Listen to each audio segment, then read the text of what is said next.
Another economic blow for Rachel Reeves, a WhatsApp row, a controversial book, and reform ahead in the polls. Is the Labour government ever going to get a break? I'm Frank McKenna, and this is the Downtown Den Politics Podcast. The return of the sausages. All sorts of things that I would have wanted as a kid that I couldn't have, right? Famously, Sky TV. How'd that happen? I guess I just forgot what was going on. They're eating the dogs, the people that came in. They're eating the cats. Hey, it worked. So welcome back to the Downtown Den Politics Podcast with me, Frank McKenna, the Group Chair and Chief Executive of Downtown in Business, joined as ever by our political commentator, Jim Hancock, and the wonderful Joe Phillips. And say this week we're going to be delving into all things Labour, its challenges with the economy, its challenges with WhatsApp groups, and a book that has been released or is being released this week called Get In, which is basically the inside track of Keir Starmer's rise to the leadership of the Labour Party.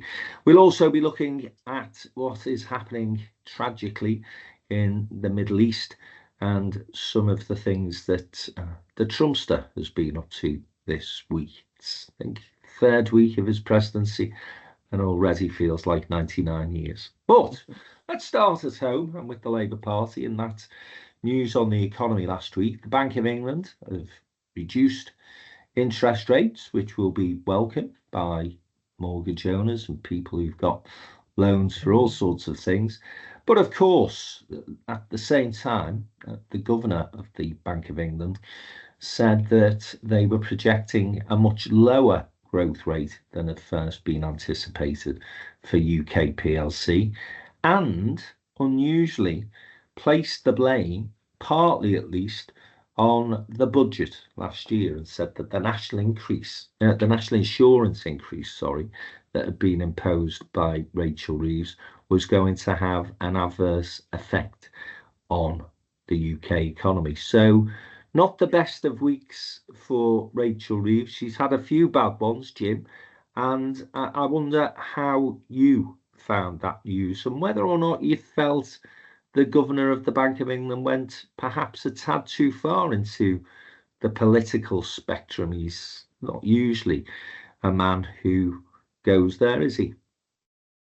No, he's never been a favourite of the Tory press. They've been calling for his resignation for years.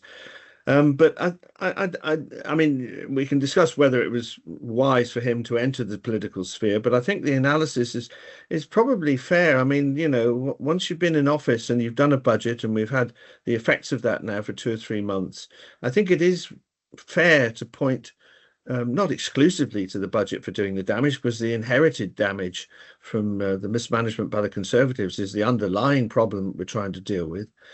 But it does increasingly seem as if the budget was ill-judged in the way in which it sort of depressed people's views. And there are signs that the government is getting really concerned about this now. We had the sort of reset, the second of 3 resets the other week.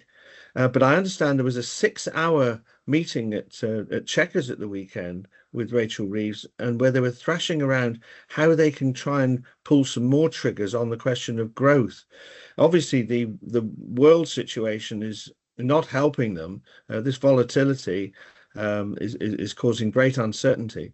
But I do think there's a deep concern in the government about that. One good thing, I don't know if we all noticed it, was that retail sales actually in grim January did a bit better than was forecast.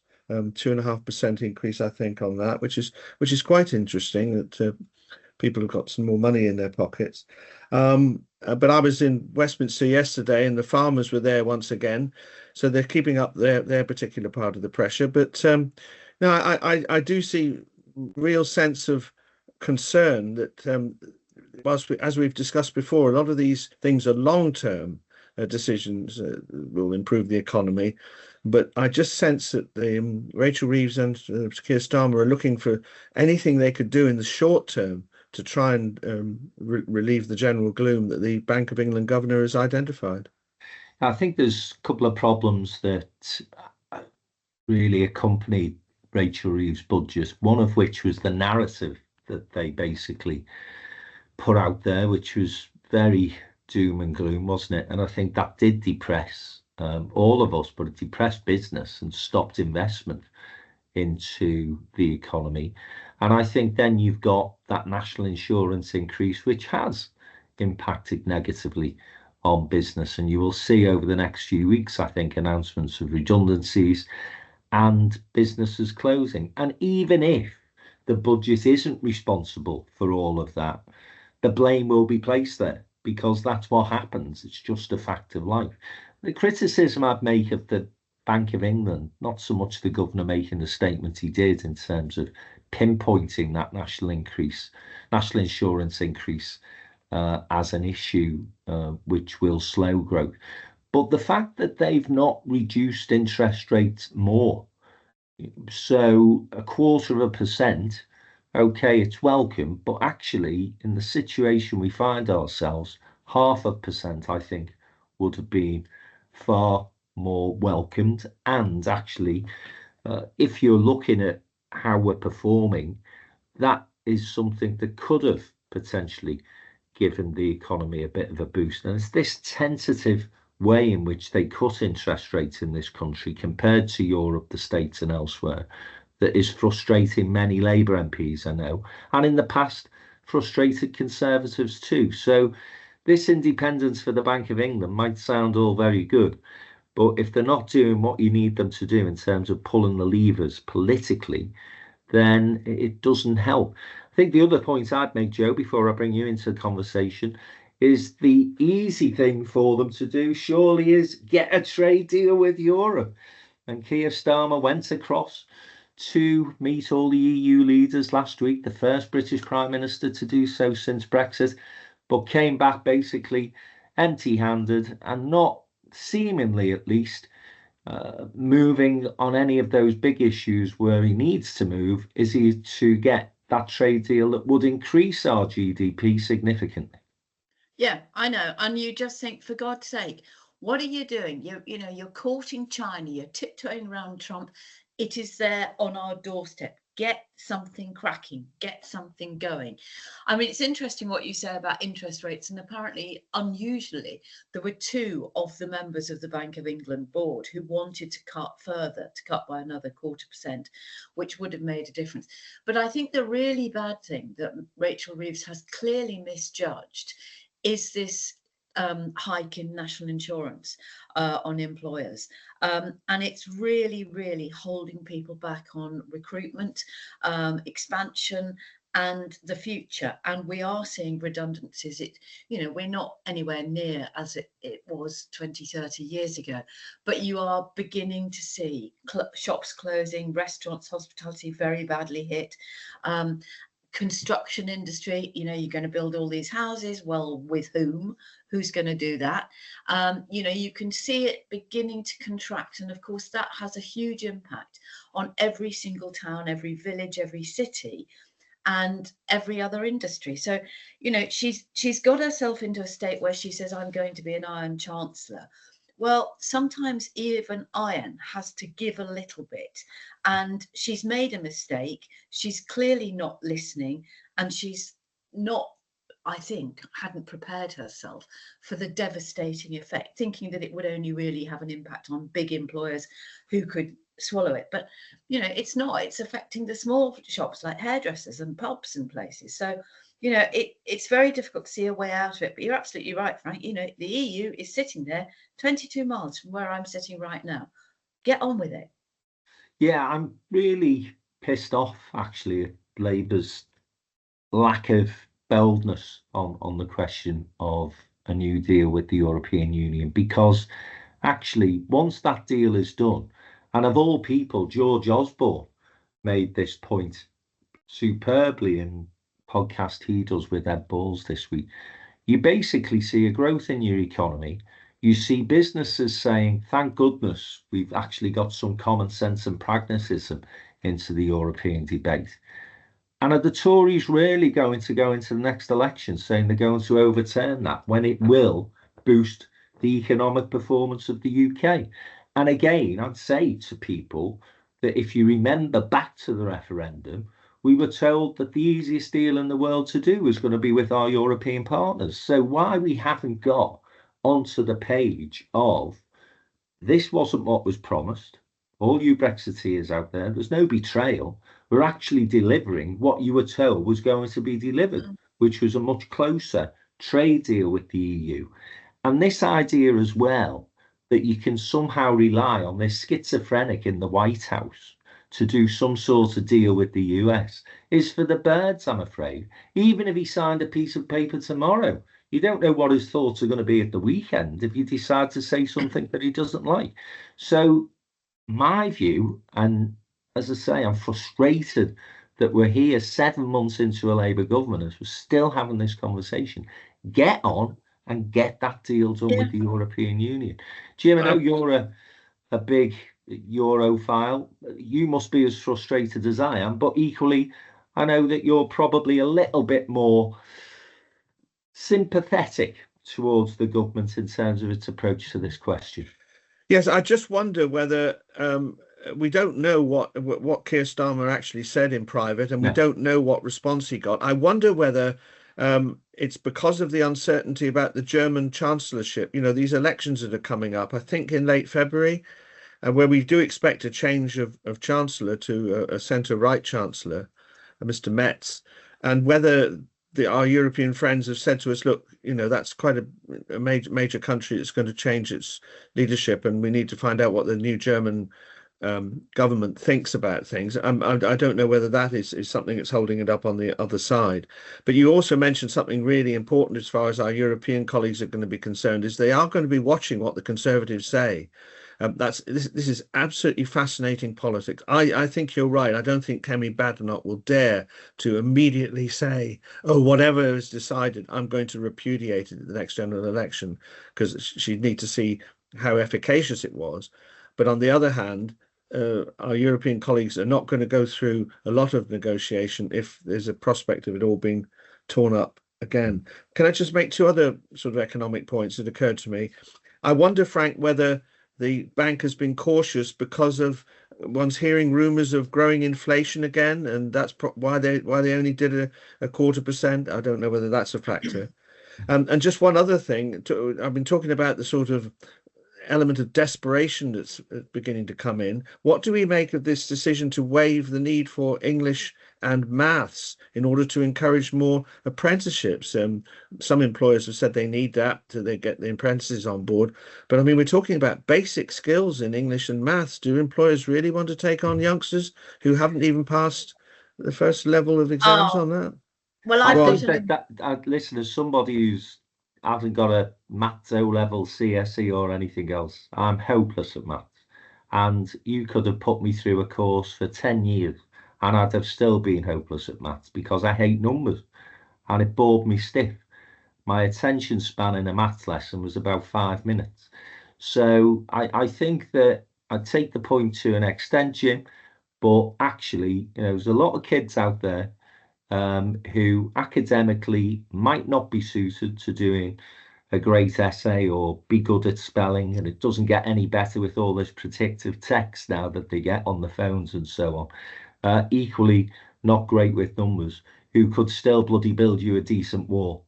So for me, I think that's a sensible move. I think we've over academicized, is that a word?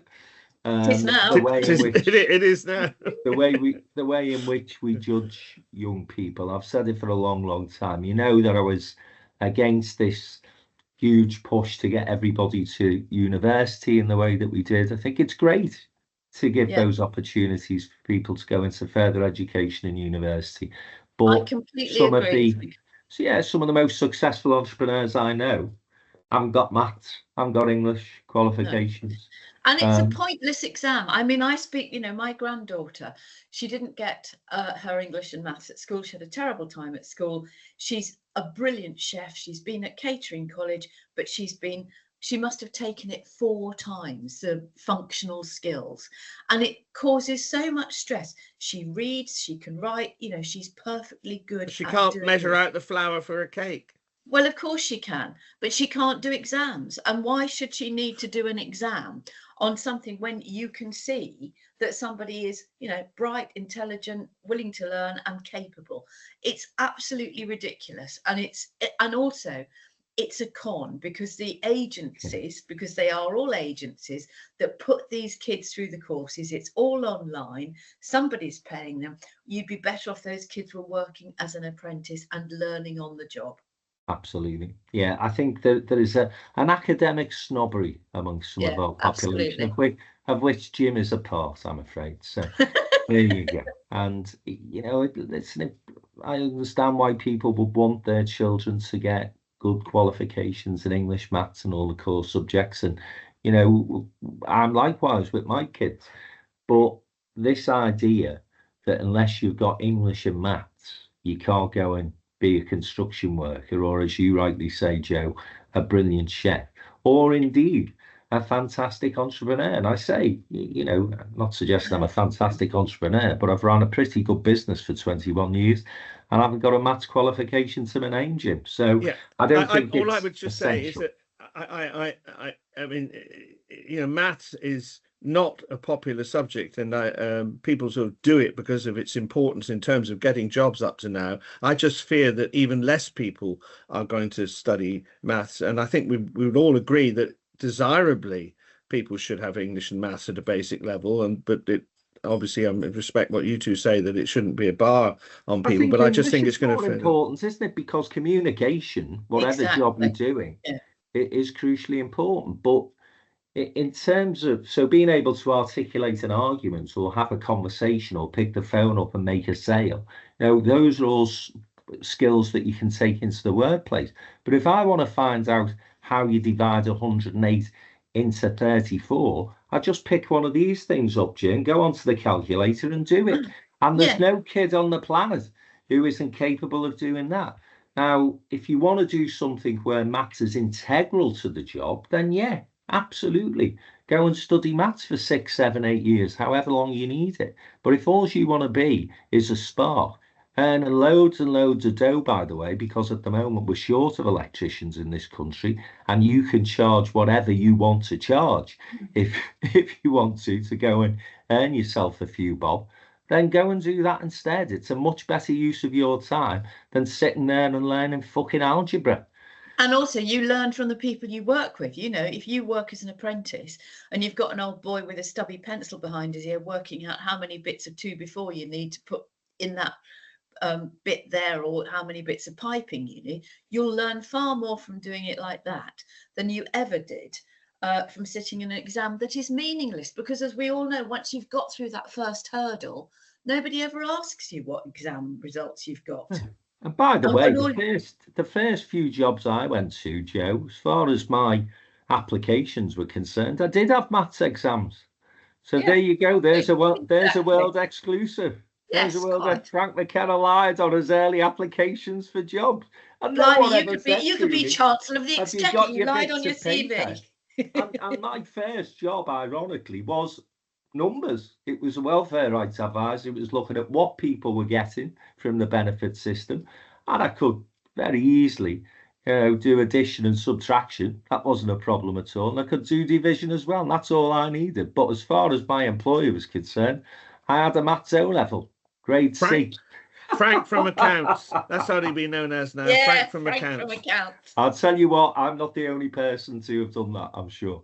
Right, anyway, Jim, considering you're the man with the stopwatch, you've dragged us into a subject that was not on the agenda at all, and yet there you go, we've spent a good 5 minutes on it. So I'm going to move the conversation on from the economy and Jim's obsession with education to this latest scandal that has upset the apple cart as far as the Labour Party is concerned, and that's these WhatsApp messages from Andrew Gwynn, and another Labour MP got caught up in this discussion and controversy as well. That was Oliver Ryan, the Burnley MP. Gwynn was a health minister, also MP for Tameside. And Jim, I think you thought you had a world exclusive on this, but it's been fairly well documented. But nevertheless, some of our listeners won't be aware of how these WhatsApp messages have emerged and become public. And it seems to me that it's all to do with the machinations within the Tameside constituency Labour Party. Would that be fair? Yes. My understanding, Tameside has held the not inconsiderable pension fund for Greater Manchester for, well, more or less since the Greater Manchester Council was set up in 1974. And recently, Rachel Reeves, and this is another economic matter, has decided that she thinks the central government knows best about how these pension funds should invest their money. She doesn't think it's being done efficiently, and that there's not enough investment in British companies and so on. There are a lot of people in Tameside, councillors and so on, who sit on the boards of that and make their own judgments about where the investment should take place. And I understand it has been bitterly resented that the Chancellor thinks she knows best, and in the future is going to tell the Greater Manchester Pension Fund how to invest, and there are other major local government pension funds around the country.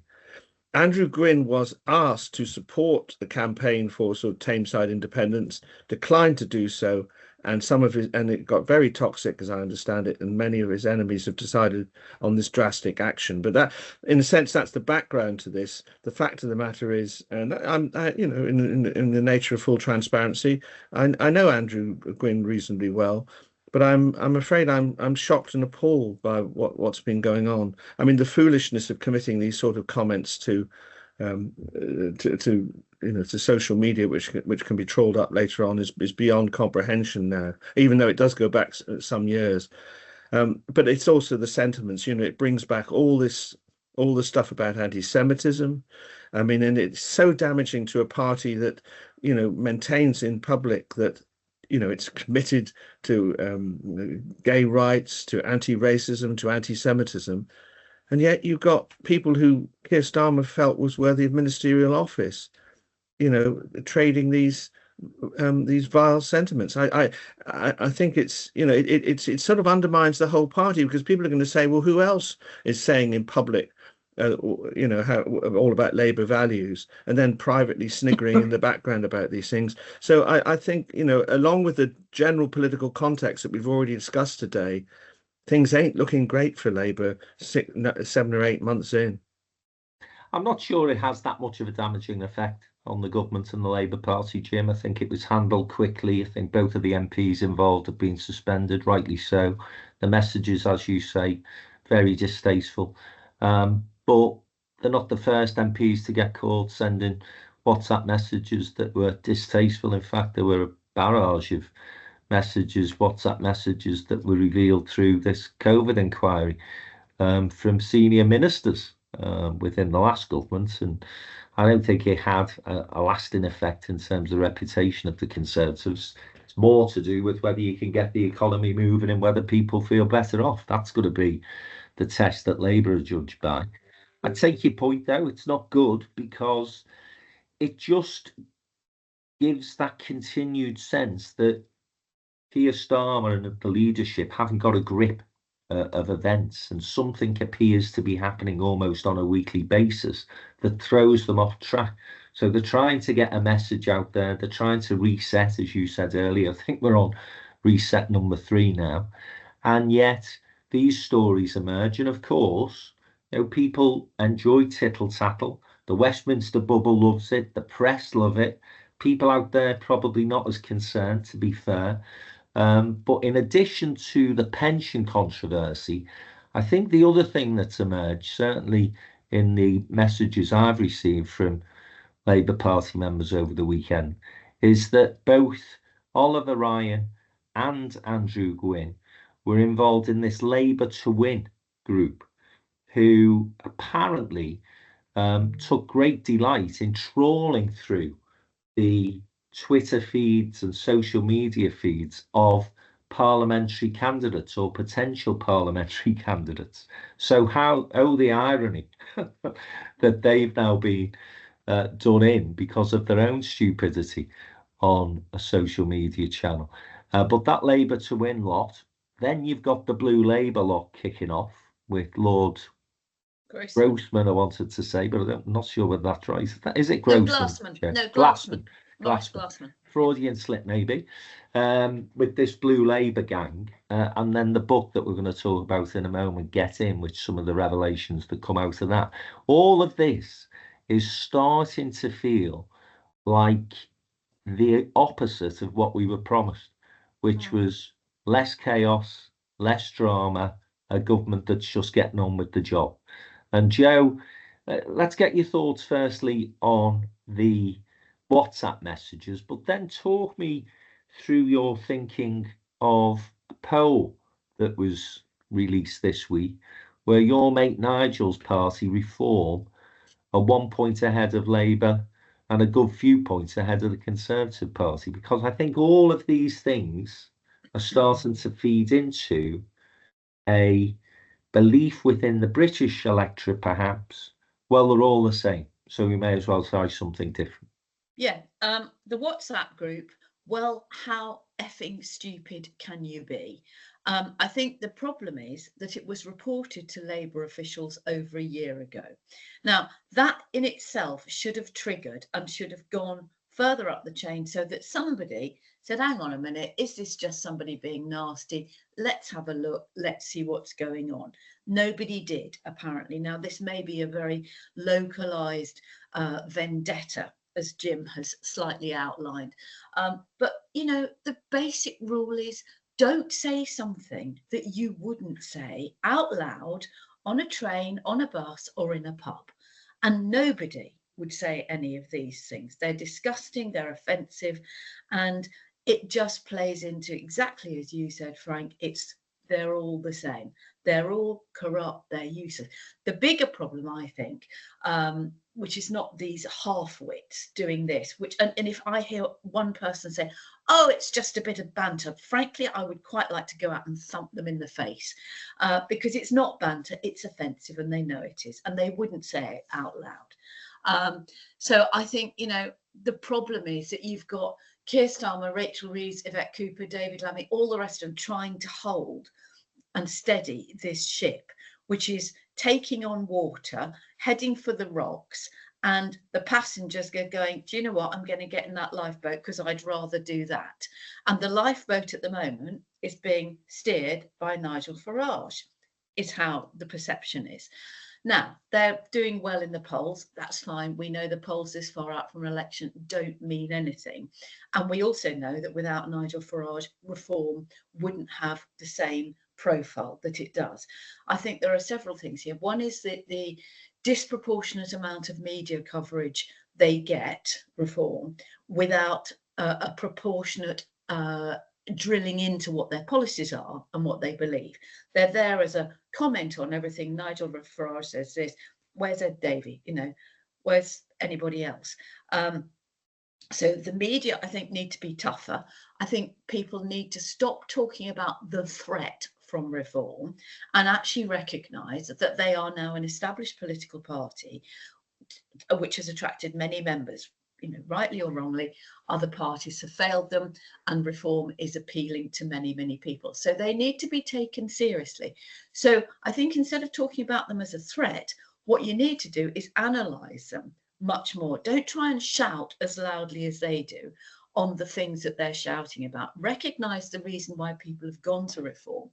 And, you know, maybe this takes us on to the government's decision to show videos of immigrants being deported and you know, places like car washes and nail bars being raided. Now, you know, whilst people are concerned about that, the underlying picture of that is that where people are concerned about immigration is where there is has been lack of investment, where there is poor housing, poor facilities, you know, lack of access to jobs, to shops, etc., etc.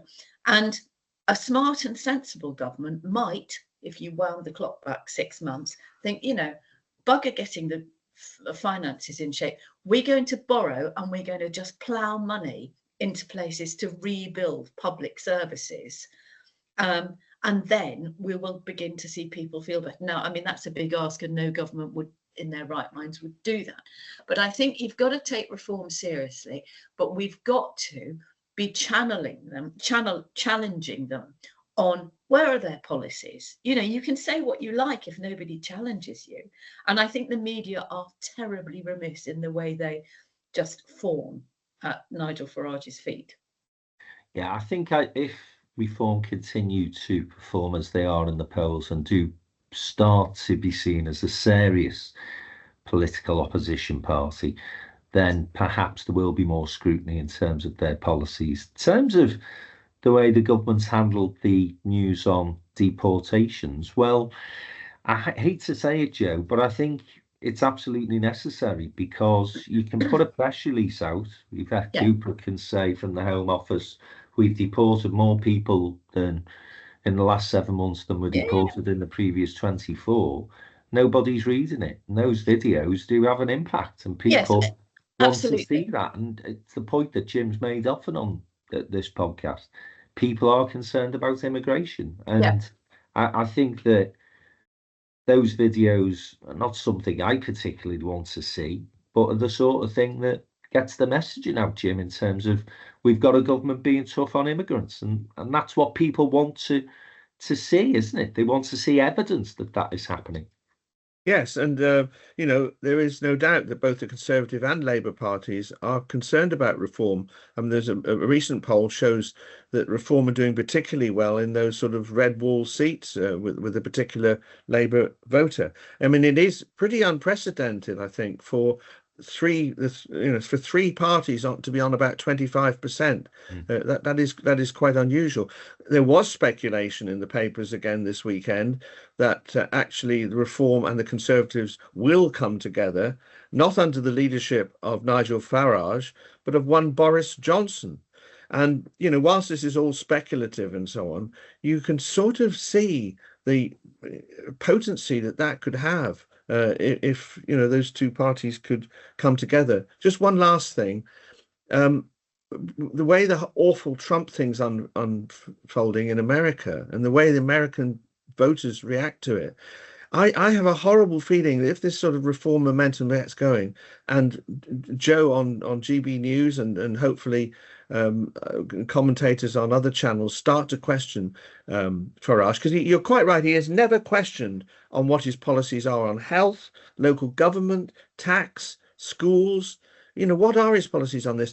But when he doesn't give adequate answers, if there's sufficient momentum behind it, are British voters, like American voters, apparently going to say, actually, we don't care. We just love the thrust of it and immigration, and we just love the rah-rah of that. I just see that coming over the horizon because of what's happening in America.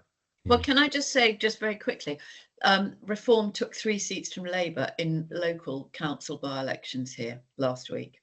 In Kent? Yeah. Yeah, they took on Lancashire as well. And very, very low turnout, as you would expect in the middle of winter when it's pouring with rain, and they're very local by-elections. But they're losing, and they are a threat to both Labour and the Conservatives. But the bigger they get, the more dangerous they become, because then you see them in action on those local councils. But what do we think about the possibility of the Tories and Reform coming together under the leadership of Boris Johnson? No, not under Boris Johnson, but I do think they will have to come together, because I think the Tories are completely finished. And I think Kemi Badenoch, if she carries on, will finish them off very quickly. I just think, although we criticised Keir Starmer quite a lot, albeit through, regretfully on this podcast, I thought last week's question time, when she raised the issue of the Chagos Islands, and he said, you were offered the chance to come in and have a briefing, you didn't bother. I think that was absolutely devastating. Here's a woman who's, she wants to shoot from the hip, but she's too lazy and too disinterested to go and get the facts. She's not had a good start. Her first 100 days have been as bad as Labour's first 100 days. Well, no, but that's a blessing for Keir Starmer, Frank, because if the Tories had got anybody else who is half sensible, they'd be having I'm not sure, Joe. I think weak opposition leads to poor government. So do I. And I think that, with the Conservatives trying to tack further and further to the right, Labour's doing likewise to an extent. As I say, you've got this blue Labour group now emerging and saying we've got to be tougher on immigration, we've got to be tougher on the issues that working class voters are really interested in. And all of a sudden, you end up with three parties of the right, and people say, well, you may as well vote for the real thing, and that's Reform. I would be surprised if there was a merger between the Tories and Reform, because I think we forget of how many seats the Conservatives lost to the Liberal Democrats, the number of Conservatives, members of Parliament, councillors and others who still have that one nation Tory tradition, who would run a mile from Reform, I have to say. And Nigel Farage, I don't think would necessarily see it as being particularly an advantage for Reform to be merging with a party that at this moment in time is a bit of a busted flush. So I'm not sure about the merger. I'm also not sure about Boris Johnson's appetite to come back into the political fray, if I'm honest, Jim. But we will see. I think he flirts with it occasionally and then thinks, I'm having a much better time just writing crap for newspapers and doing speeches and earning fortunes. I think the other point I'd make in terms of those polls, and this was interesting, is that when you put Farage up against Starmer, who would make the best Prime Minister, Starmer wins. Up against Ed Davey, Ed Davey wins. Up against Badenoch, Farage wins. Yeah. So interesting that, Nigel Farage, and I do still think Reform is a one-man band, not necessarily as popular as we may think from time to time. Right, very quickly, let me talk about this book that is being published on Thursday, but has been widely publicised in the Times, the Sunday Times. It's called Get In, The Inside Story of Labour Under Starmer by Patrick Maguire and Gabrielle Pogren. It's similarly set out like a Tim Shipman book, and I say that with due respect to these two authors, because Tim Shipman is famous for his books on Brexit and the aftermath and how the Tory party fell apart. And this seems to me to be in similar vein. It's looking at Keir Starmer's rise to the leadership of the Labour Party, and it basically seems to be suggesting that our Prime Minister doesn't have much politics, and the main objective he has is winning. So I don't think it's a particularly positive book from the Prime Minister's perspective. But Morgan McSweeney comes out of it well, I believe, Jim. So I don't know if you've read the extracts or whether you've been following this story at all. But I think it'll be a book worth purchasing when it comes out on Thursday, mate. Yes, I think it will show the insights into it. I mean, I don't think it's particularly revelatory that Keir Starmer came from a legal background and entered politics quite late and hasn't got those sort of political instincts that you get if you've been at it since you were sort of knee high to a grasshopper. And it's both a virtue and a vice. I mean, in a sense, you were saying this earlier, we were looking for a period of stability without lots of psychodramas and so on, which Labour hasn't avoided amongst some of its badly behaved MPs. But, at the centre of things, Keir Starmer is still a stable force, if a fairly bland one in terms of sort of great political messages and, needing all that coaching and that sort of thing. But I mean, in a sense, that's what we wanted. I mean, Clement Attlee was the classic man without much charisma, presiding over what turned out to be quite a brilliant government. And I think Keir Starmer must be hoping that the likes of Johnny Reynolds and Wes Streeting and one or two other ministers will deliver for him in their departments, and he can preside over it like a conductor. But the book itself, yes, it's not particularly helpful to Keir Starmer. It doesn't show a man of great vision. And the danger, of course, is that he can be blown off course or can respond to the last person who spoke to him. That's the danger of that. But there are some sort of virtues in the dullness and the stability. I'm not craving another Boris Johnson in number 10, and I do think. As we look to a potential successor and we look at Wes Streeting, I think Wes has got to be a little bit careful with his asides and comments and so on, because at the moment he's flavour of the month and the media love him. But if he comes anywhere close to being a prime minister, he may find some criticism of that. So let's go easy on the charisma. Those are my sort of initial thoughts on it. To be fair, the book does say that, Starmer is a strong man, hard as nails, and is not easily blown off course, actually. Of course, he went through that crisis of confidence when Labour lost the Hartlepool by-election a year into his leadership, and he did apparently consider standing down, but then very quickly came round and said, no, I'm going to sort it out.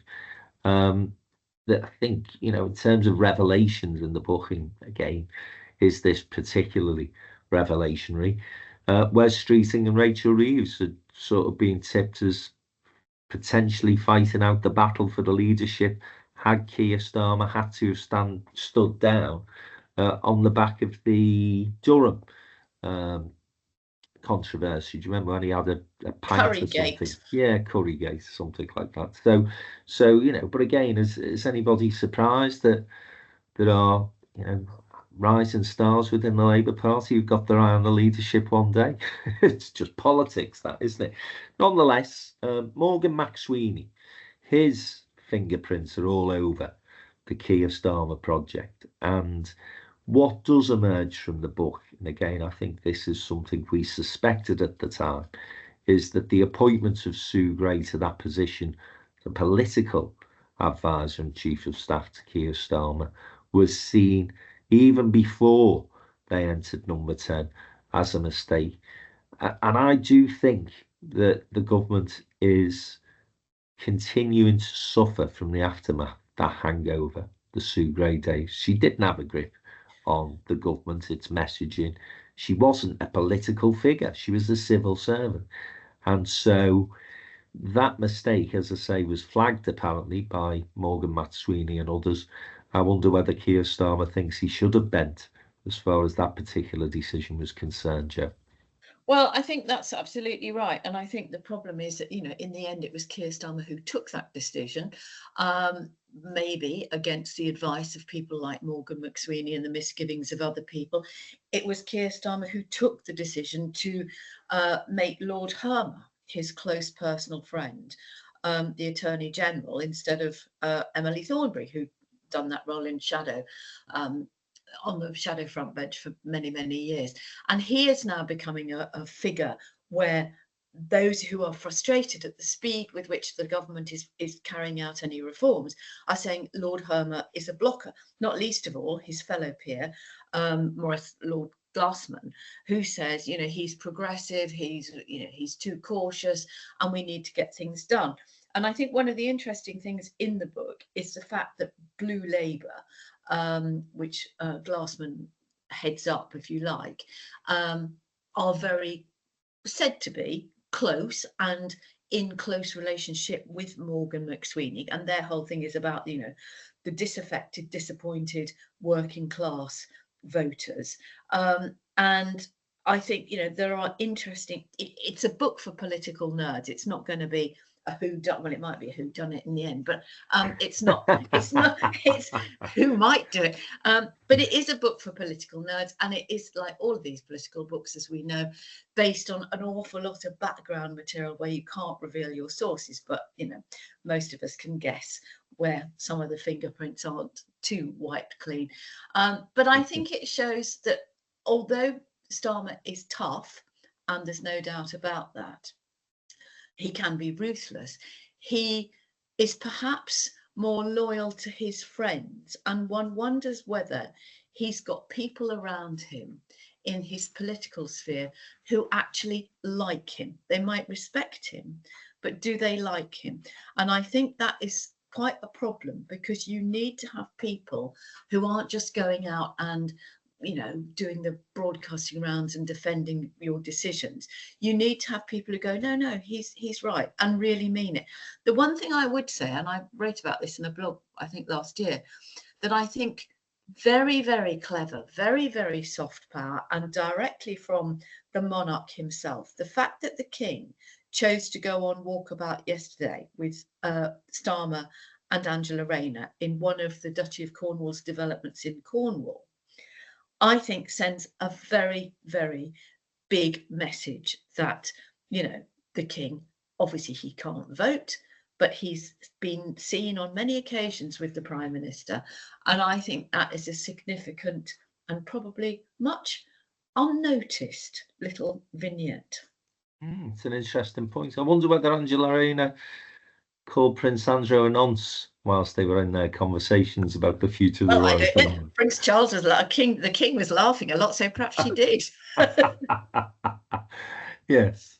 Well, we will close our discussions on domestic issues and we will move on to the international scene after the break. So stay with us. We'll be back in a moment.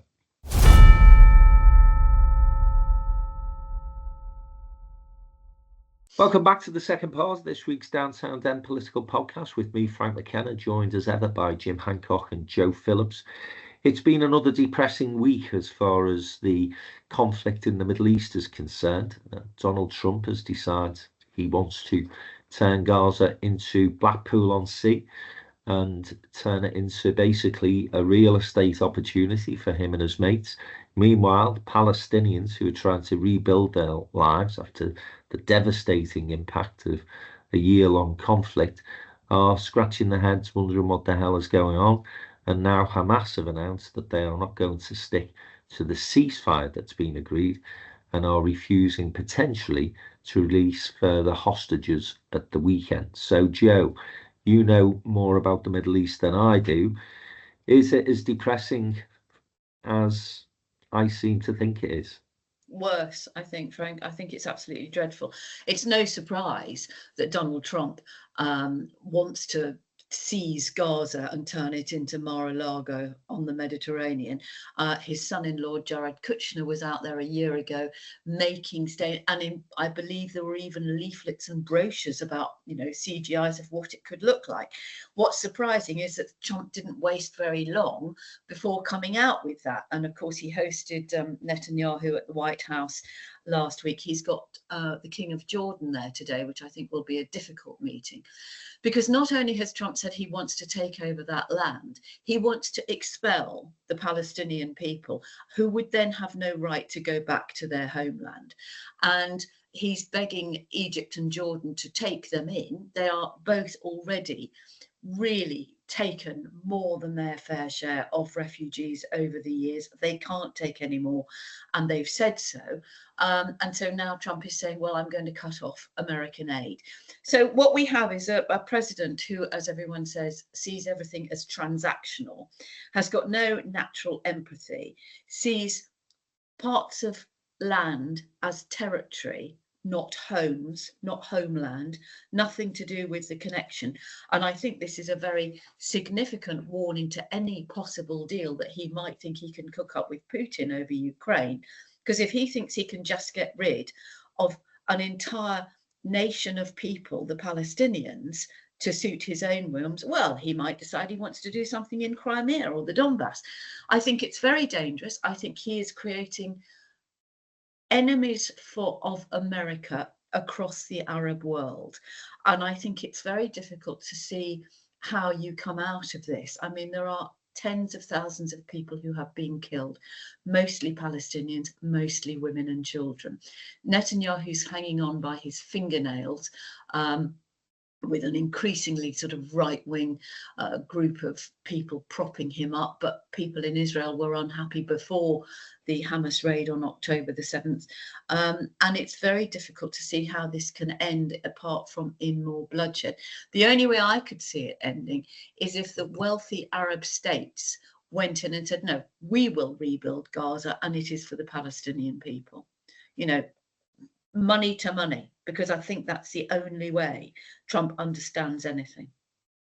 It is a depressing backdrop to what has been an awful conflict so far, Jim, and you can only see it getting worse if this rhetoric continues. And I wonder if Hamas's decision to end that ceasefire agreement, yes, partially because they're saying the Israelis have basically breached a number of the agreements that were made within the ceasefire deal. But surely the rhetoric coming out of the White House will have alarmed them too. Oh, absolutely. But of course, they never really wanted a ceasefire. I mean, let's be in all the criticism which we will make about Israel and the way they've conducted themselves. We can have no truck with Hamas. Hamas either want to kill the Jews in situ or expel them all over the world again. That's what they want. And these peace deals and things like that are getting in the way of that. Trump absolutely, as you say, has provided them with the ammunition for it. But I think as far as one can read it, what actually Trump and Netanyahu have agreed is that there will be Israel from the river to the sea, fully including the Gaza and the West Bank, and he expects the Palestinians to go. I presume American money would be available in Jordan to build nice houses for the Palestinians. But as you say, this completely disregards this affiliation with land. Now, I don't think it's possible that I mean, some Palestinians, if they were offered nice houses in Jordan, you could see that some of them would say, you know what, it is hell in Gaza, and we don't want to rebuild it. And all right, we're sort of attached to that land, but not necessarily permanently, because of course a lot of them were expelled. I mean, but just to say one more thing, Jordan has been a relative pillar of stability in a very unstable part of the Middle East. They took thousands of Palestinians in 1948 when the State of Israel was created. But there was always a wariness, and there's always a certain amount of instability because the Palestinians wanted to get back home, and there was a destabilization of the Jordanian system, such that in 1970, King Hussein at the time actually expelled some of the Palestinians. They came back. So it's a very fragile balance that Jordan has to strike, and Trump seems to take no recognition of this at all. I'd also just add on the Jordan thing that there are an awful. It's a poor country actually, and although it has been, as Jim says, a beacon of stability for many decades, there are people who, not unlike here or in the rest of Europe, they don't want the pressure from any more immigrants coming in. There were people on the news last night in Amman in Jordan saying we haven't got they've got food banks for people, they can't get work. So they too are facing the same problem with an overload. And Jordan is a tiny country. And the other thing is, whilst people might like nicer homes in a lovely area, it's like it is nothing other than ethnic cleansing. And it's moving out a whole load of people without giving them the option. And don't forget, many of these people, Palestinians, went to Gaza and the West Bank only to discover that somebody else was squatting in their house. But I mean, those of us who believe in a two-state solution, when we talk about a Palestinian state, we do have massive problems now, because Gaza is a devastated land, and the other part of this country that would be a two-state, it would be a Palestinian state without sending them to Jordan and Egypt, is littered with masses of Jewish settlements, the West Bank now, really fanatical Jews who would not want to leave. So, I mean, to create this Palestinian state, we're not working with very promising territorial material, are we? No, and we haven't done anything to stop those settlers, even though they are breaking international law. It's always been a complex and complicated issue, this, and I don't know nearly enough about the history. You two guys certainly far better qualified than I am to comment, but from the outside looking in, you do sense that we've reached almost an endgame with Palestine because of that devastation, as you mentioned, Jim. You look at the place and you think, blimey, how are they going to start that rebuilding program? And with a normal, if I can use that word, president in situ, you would think that there would be a coming together of the international community to rebuild and regenerate. But of course, you've now got this very extreme wing of Israeli politics who don't want any sort of deal. As you say, Jim, they see that land as theirs. So this dispute and war, I don't think, is going to stop anytime soon. I I think the wider implication for this, though, and this is where the American people perhaps do need to wake up and smell the coffee, is that all of the soft power that the state has enjoyed since the war, all of the reputational strength that America has had right across most of the world, again, since the war, is being frittered away by a guy who's simply, as Joe said, being very transactional on a personal basis from what he wants to do. How right you are on the subject of American aid. You know, he sacked all these American aid people, and so Africa is not getting all the, not going to get all the medical support it used to. I wonder who's waiting in the wings to operate to fill that vacuum. It'll be the Chinese, and the Chinese will move in with their conditions, but they'll be seen as, well, at least the Chinese helped us out. I mean, talking, in this delicate balance that we've got between the West, we've talked about it before, this sort of China, Russia, South Africa, Brazil, where that's in the balance in terms of world opinion. To take America out of the aid program is catastrophic. And apparently $8.5 billion has gone missing since that aid package was stopped. So all of the people who are basically administering those aid packages and those programs being taken out of the jobs, but the money's gone. They can't track it down. $8.5 billion apparently gone astray. So it's an absolute mess. The chaos that Donald Trump promised has come about, but it's having implications across the world that I don't think anybody foresaw, really. And he's got his mate in the background there, Musk, whose bid for ChatGPT of £97 billion has just been turned down, I'm pleased to say, because that would be a very dangerous move if that was to happen. But it's all very depressing. So I know we will have to come back to this subject, the Middle East, Ukraine. Joe has mentioned there's very important elections happening in a couple of weeks' time in Germany, where the right and the far right are likely to win.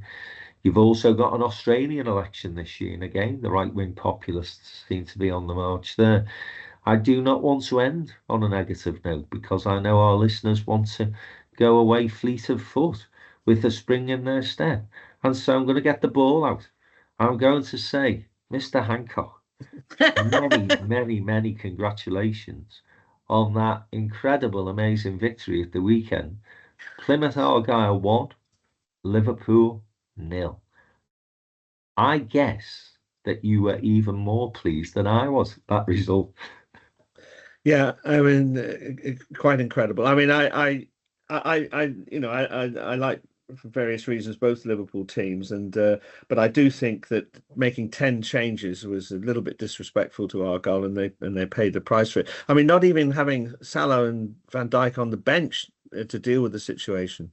But yeah, it was I mean, I was just, with 9 minutes of injury time, I just thought, because we've had such bad luck over the years, and we're not a great cup side, and I just said, just for once, let us get through. Yeah, it was a wonderful evening. But I have to say, this is a Merseyside double, because Argyle Youth came to Finch Farm last week and beat you in the Youth Cup, Frank. It beat Everton.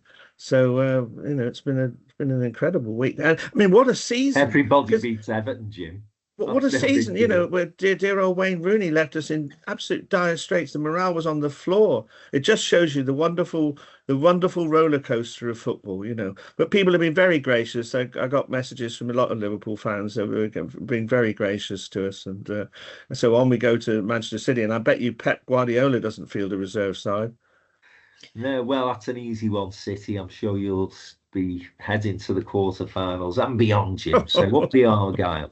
And just on that note, Manchester City, Manchester United, Dennis Law's funeral today in Manchester Cathedral. Played for both teams and was, as everybody said, a true gentleman and an extraordinary player.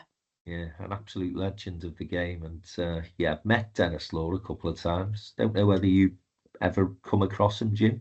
Yes, my first match when I came to Manchester University in 1967 was United against Arsenal at Old Trafford, and there was a great Scotsman, a huge bloke called Ian Ewer, was the centre half for For Arsenal. Arsenal. And right from the kickoff, I could see them knocking lumps out of each other. In those days, you could do this. Eventually, they both got sent off. But I thought to begin with, gosh, is this really first division football? But of course, Dennis generally he could look after himself, but he was That's why generally you a stuck great. with Plymouth. He was a graceful player. Yeah. Well, may he rest in peace. Yeah. Yeah, great man. Right, well, miracles do happen, so you never know. When we get together next week, the world may have changed for the better. We can but hope. Have a great next week, next 7 days, listeners, and we'll be back with the Downtown Den Politics podcast next Monday. Bye for now.